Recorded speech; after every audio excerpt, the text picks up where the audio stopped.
down the hammer and pick up the pencil. You're about to listen to the Savvy Radio Show. Learn from real-life real estate investors, experience revealed with the Savvy Landlord as your host.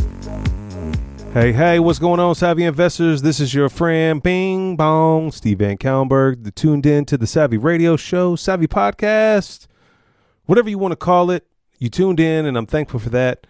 The goal is to inspire you, to move you to the next step, level, whatever you want.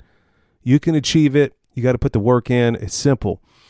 Hey, it's not easy. I'm telling you right now, it's not easy. Being committed to business, being in business, and then also growing and changing, and then dealing with all the other nuances of life, relationships, friends, money, vision, dream, allocation of your time.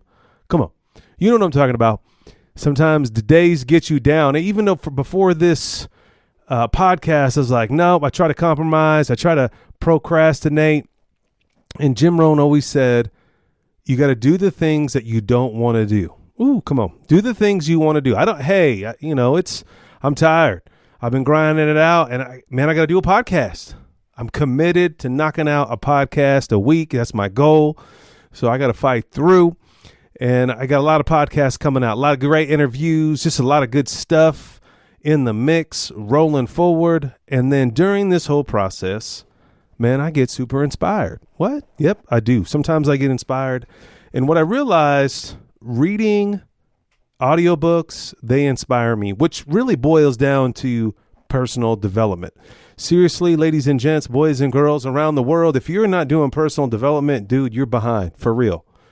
You have to do personal development. You are the number one asset in your world, period. If you're not 100, you can't produce 100. You've got to play the mental game. And how do you do that? Get the good stuff in you, whatever it takes. I'm constantly searching, constantly paying, constantly doing whatever it takes to level up my game, to become the best version of myself. And I embark on you to do the same. I encourage you to do it. I'm telling you, put the Facebook down, put the video game down, and really focus on you. You're the most important person. And if you're struggling, you're like, hey, what book should I read? Hey, I'm so glad you asked. Well, one book I would just automatically start you out with is Bob Proctor, 12 Power Principles for Success. I mean, it just lures you in. Everybody wants success, and we just want 12 points, right? I hear you. But you know how I got this book? You know, I'm madly in love with Jim Rohn, Brian Tracy, the greats, and then even Eric Thomas gets me juicy.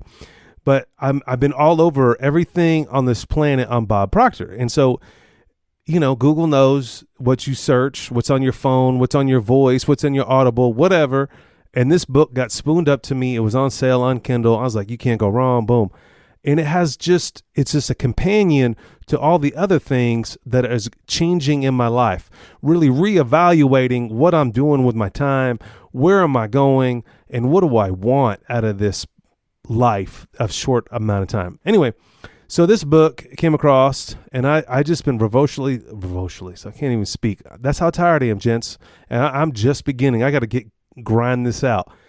And this book came across, and it covers risk. It covers self-esteem. It covers character. I was like, man, and I'm fortunate to be a part of some folks' lives, and I can see, as I talk to them, I could see where they're at, right? Mentally, emotionally, their character, the decisions they make. Even though I see these weird little posts and I see these things, and I'm like, I could see what's going on. And if you struggle with this at all, like what's going on, like you don't have that key to that question that you have, you might want to look into this book for real.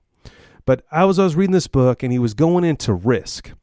And, a lot of people say, oh, VanCauwenbergh, you're riskful. I'm not, I don't know if that's true. I'm calculated. But then when I got to this section, this is like 20 points that summarizes the life of risk and adventure. And I was like, man, this would be really good to share. So all props, all this is not me. This is Bob Proctor, Proctor, Bob, B-O-B, Proctor. You got to get his stuff, get his Audible, just get everything you can on Bob. He's still alive. He is killing it, crushing it, and he just has a great mission. And so you want to be a better business person, you struggle with risk, then let's dive right in and let's knock this out. So we're dealing with preparing yourself for life, risk, and adventure. So he summarizes it after this chapter I just got done reading, and he breaks it down. Number one, risk must be taken because the greatest hazard in life is to risk nothing. Ooh, I'm going to have to repeat that and slow down. Risk must be taken, pause, because the greatest hazard in life is to risk nothing. I see so many people talk the talk and just don't take risks. Yes, it's painful. It is. But if you can't make that decision or take that risk, how do he expect you to go to the next level? Come on. You hear me? There's something that's holding you back, maybe a phone call, maybe an application, maybe a connection, maybe a group that you need to be a part of. There is some risk. You might lose some money. You might lose some time, but I promise you, you are losing so much more by doing nothing. Number two, you may avoid suffering and sorrow if you don't risk, but you simply cannot learn, feel, change, grow, love, or live. I'm telling you, man, I used to be super sensitive. I probably still am. I get stung every once in a while. Certain things, certain people say to me. I've always had a high standard. I try to produce as much as possible, and I'm human just like you, and I fall into little temptations of depression or little temptations of procrastination. And of course, I'm defining and figuring it out. Like I noticed the other day, I was hanging out with a homeboy. I said, sometimes I procrastinate because I don't know what I'm doing. And I'm in a lot of industries right now. I mean, I wouldn't say industries. I'm in a lot of positions. I don't know what I'm doing. And I noticed something last week. I was hanging out with a homeboy and we were working on the same project. He didn't know what he was doing. I didn't know what I was doing. But man, I'm telling you, there was magic when him and I understood that and we pushed through and got it done.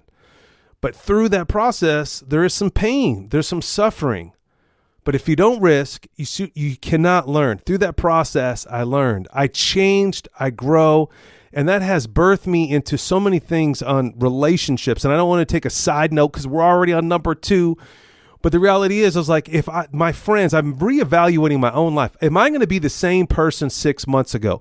I'm telling you, if you're in my life right now, if you're not in my life, I could tell you why you're not in my life is because you're still the same person you were 6 months ago.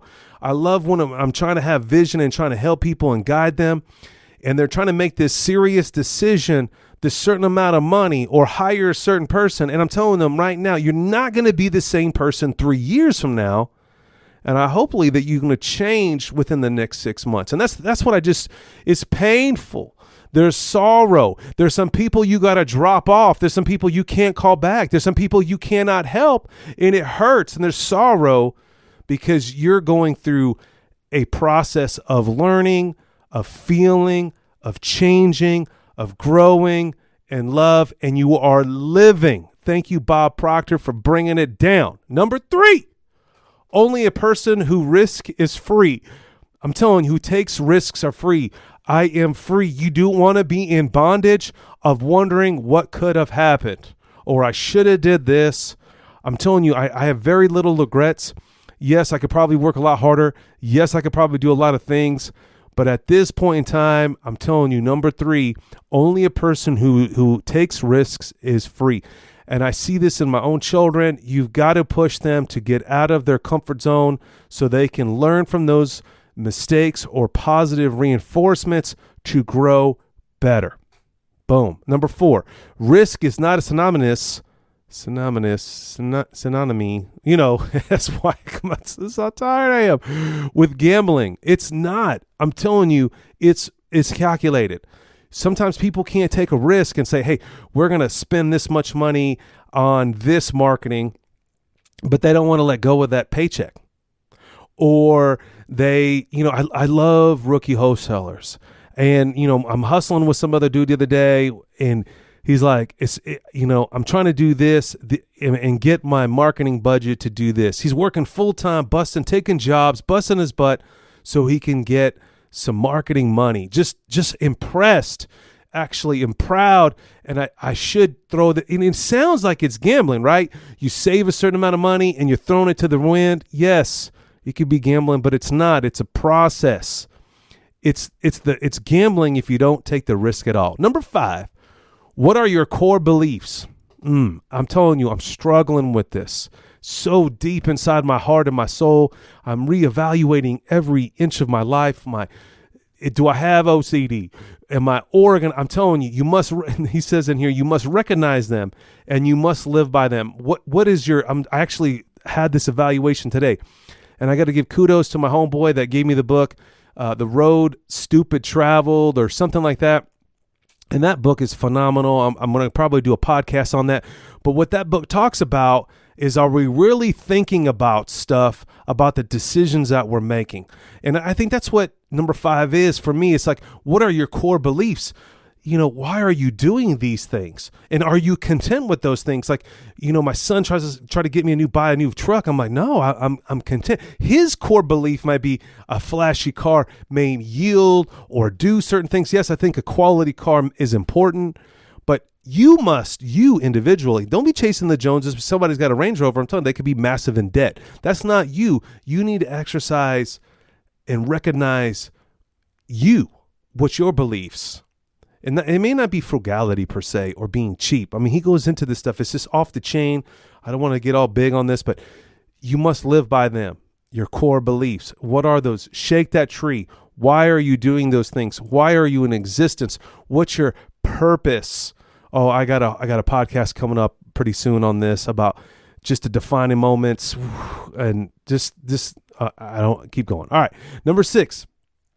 If risk is to expose oneself to chance of loss, by law, you must also be exposing yourself to a win. Ooh, come on. It's smooth. He's smooth and silky. If risk is to expose oneself to change of loss, like you're going to lose, by law, you must also be exposing yourself to a win. So what do you have to lose? You have all the benefits in taking risks. Yes, you may lose money at that particular moment. It's not the end of the world. I can't imagine folks that have bankrupt, lost $1 million empires, and came back firing. You know the stories. You've heard about them. There's a ton of them that have crumbled and have risen from the ashes to progress and move forward. Come on. There is a positive return on taking risk in all things, even just a learning process. Number 7, big trees grow from small seeds, and you got to nurture those. It's true. You could say it's small steps. It's that phone call. It's that relationship. Or what I just did the other day, I'm trying to think, my goal right now is trying to think 5 years, 10 years, 20, 30, 40, 50. I'm not playing. I'm serious. It is a difficulty. And for fun, I started, when Katie, my youngest, leaves in 9 years, when she's be on her own and grows her wings and goes to wherever she wants to go, what is it going to look like for me? What is it going to look like for my wife and I? What does it look like in ministry? What does it look like in business? What is our net worth going to be? Where do we want to visit? Where do we want to go? And a lot of these variables do rely on where do they maybe attend school, maybe they own a business, and we will be involved in some fashion, and then children come and but what do I want now? I mean, it's hard, but it's a great process, and it starts from a small seed, and that small seed could be a pen and a paper in a journal in a dream that writes 2032. What does it look like? Where do I want to be? What bike I want to be riding? Is it a e-bike? What up? You hear me?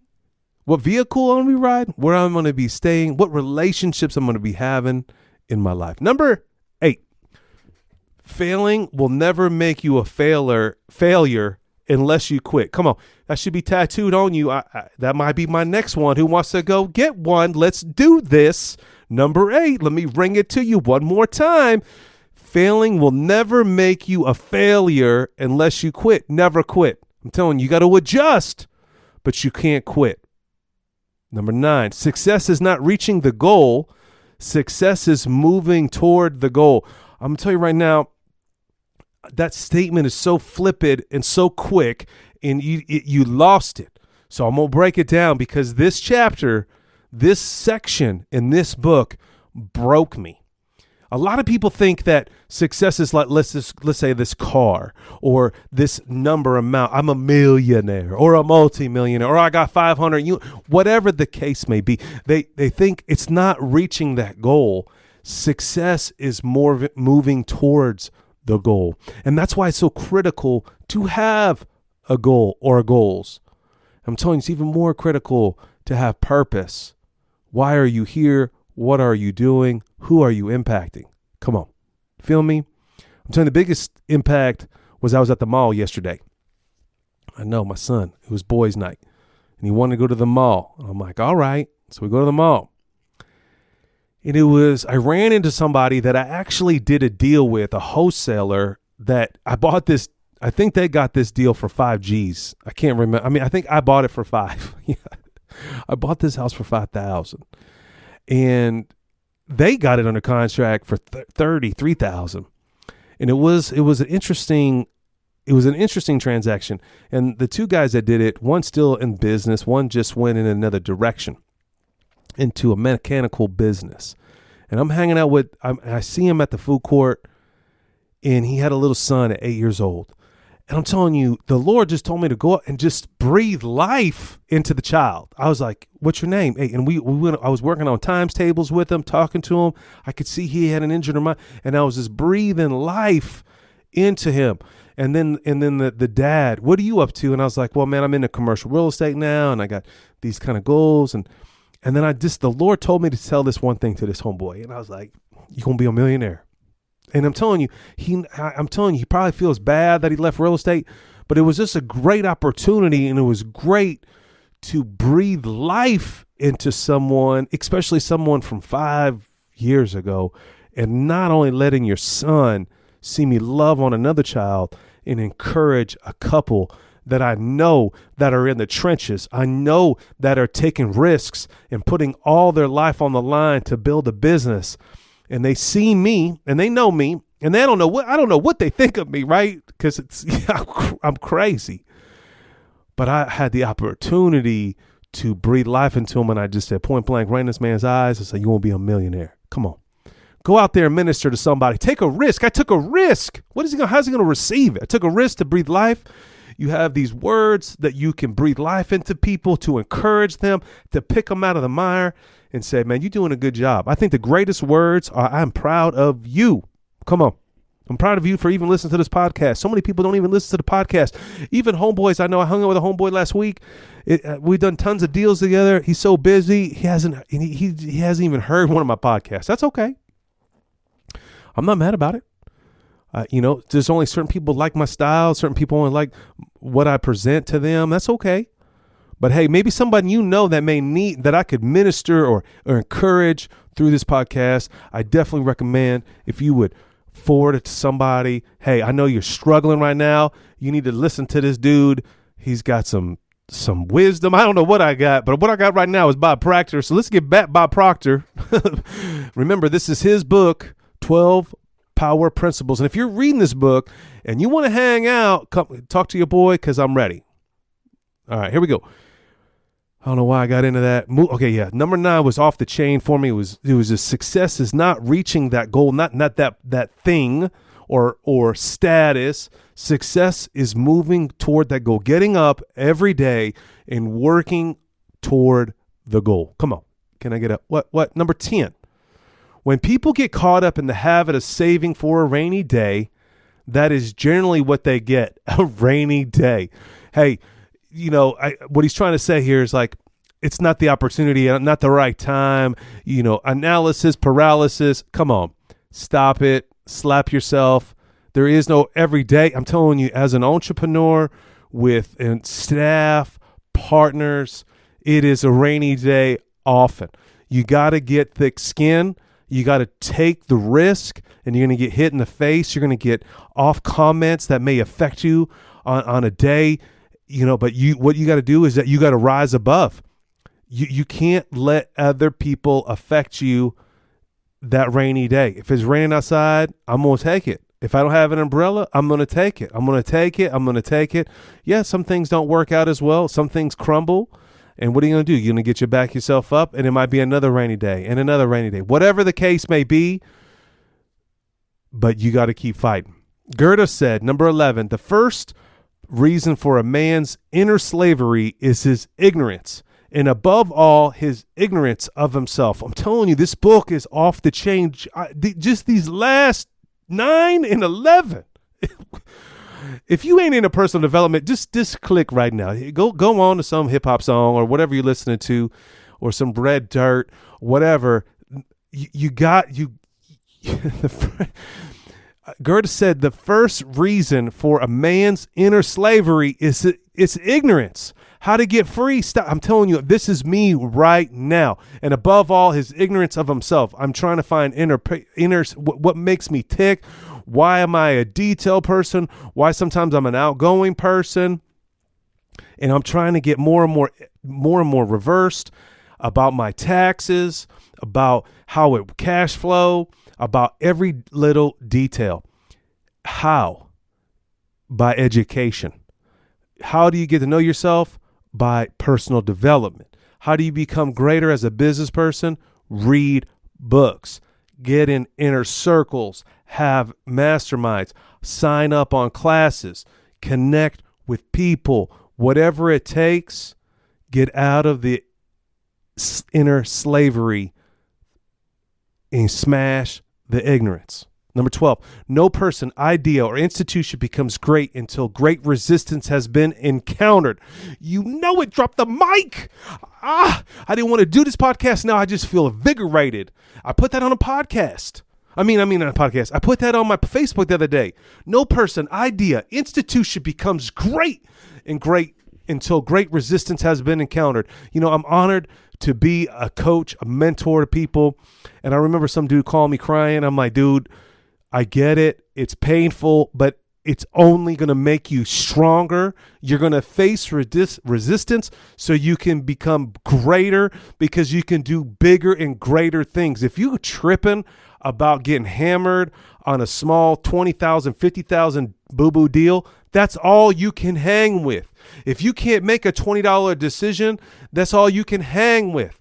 The decisions that I do now blow my mind. I would never even imagine the positions that I'm in, or wiring $45,000 to somebody on a rental. It just blows my mind. I mean, the guy's thankful, and I'm just honored to loan somebody money. And $45,000, I'm telling you, was incredible amount of money when I started in 1999. And I'm amazed that I even have $45,000, not even in my IRA, to help a young investor do their business. Ooh. But through that process, the great resistance, the lawsuits, the drama, and I got a lot of that stuff coming up right now in my mind, and I can't wait to break it off to you, but it will make you stronger. I'm telling you, fight the good fight. And don't give up, and don't be a quitter. Number 13, when we begin to take risks, real risks, we are first given resistance by our loved ones. The naysayers, you can't do that. You can't do real estate. You know who I'm talking about. You've had that family member, girlfriend, boyfriend, husband, wife, whatever, attorneys, bankers, had them, know them. It's okay. I keep rolling. I got a know the other day. Mr. VanCauwenbergh, your cash flow does not measure up to this refinance.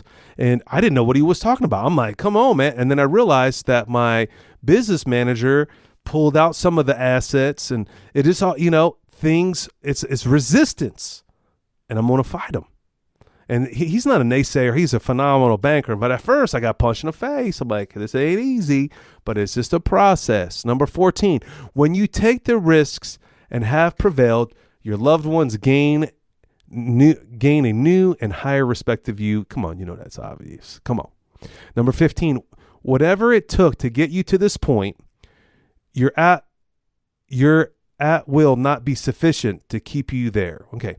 And that's his English here. So I'm reading it line for line. Whatever it took to get you to the point where you are at will not be sufficient to keep you there. That's right. You got to keep moving. Work on that personal development. Read those books. Number 16, George Bernard Shaw said this. This is the true joy of life, being used for a purpose recognized by yourself as a mighty one. Come on. Pretty simple. Impact people. I'm telling you, I don't know that experience I had at the mall. I don't know how it translated to my son. My son's 11 years old, but he saw me interacting and encourage him. I don't know if he heard what I was saying, but the joy of life is being used for your purpose. And if my purpose was just to encourage that young business owner, I met him 5 years ago. I even remembered that cat's name. And I even gave him a hug, and I was like, your name is blank. And he is like, I was like, yes. No, I can't. I'm not good at this. I'm telling you, I knew that was a Holy Spirit experience, and you have one of those as well. So go call somebody, juice somebody up, create a new network, create a new group, find a new homeboy or homegirl and meet with them. I got this friend right now, man.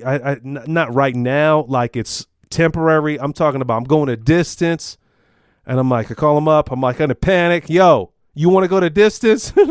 I said, you want to push yourself? Because I'm ready. I'm ready to destroy these ignorance that I have, or these stumbling blocks that I've allowed to be in my way.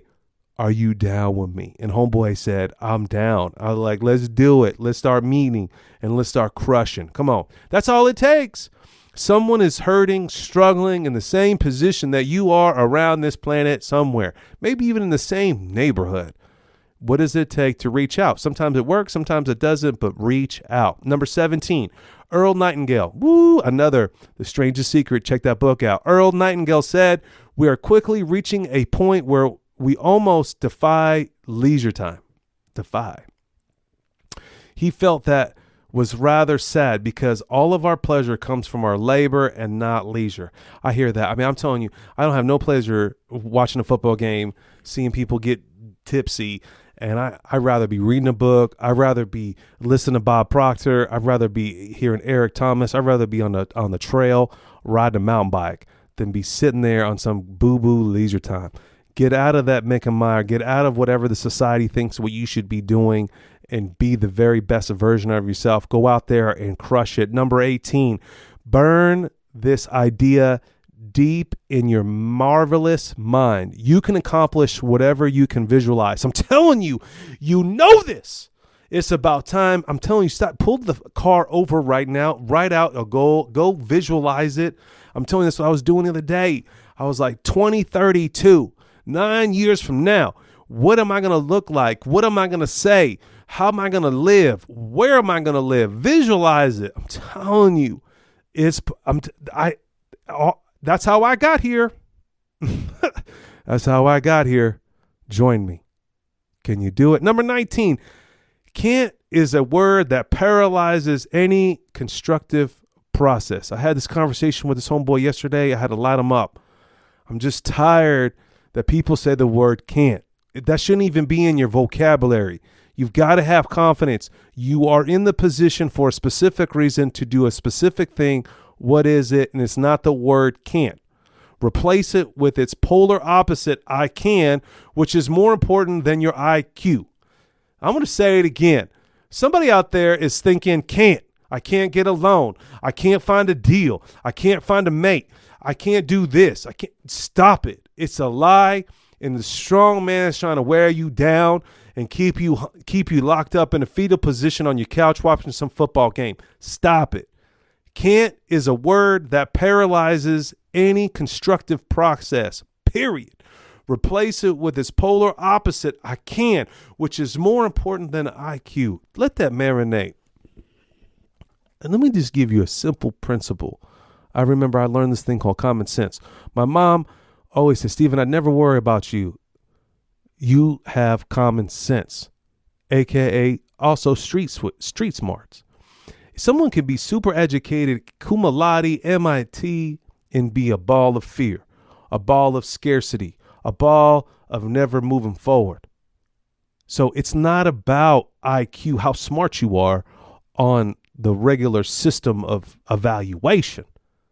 How great are you is that how can I? I will. How can I? I will do it. And number 20. The beautiful truth given to us by Helen Keller. Man, this chick. Security is a myth. If life is not a series of risks, then it's nothing. Oh, come on. Life is a series of risks. A risk is to love, to connect with somebody. It's a risk. You got to take risks to succeed. Sometimes you got to sign up, even though I got an event coming up that's just off the chain in October. It's the Savvy Leadership Summit. I'm telling you, go to savvyinvestors.com. You might be intimidated by the price tag of $1,000. That may be out of your price range, but you got to commit to. I'm telling you that the individuals, the men and women that are coming to this will esteem you and raise you up. If you have a question about that event, just let me know, email me. But if you want to make a difference in your own personal life and you want to get unstuck, you want to go to the next level, get into personal development, get around the right people that can make a difference in your life, and you'll be willing to change and stop saying the word can't. And on the financial side, go buy assets. This is your boy. You tuned in to the Savvy Radio Show. SavvyPodcast.com. I appreciate you. I can't believe we made it this far, and we just beginning.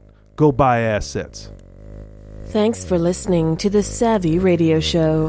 Glide online and listen to our other motivating episodes at SavvyRadioShow.com. Connect on Twitter at LandlordBook and always be buying assets.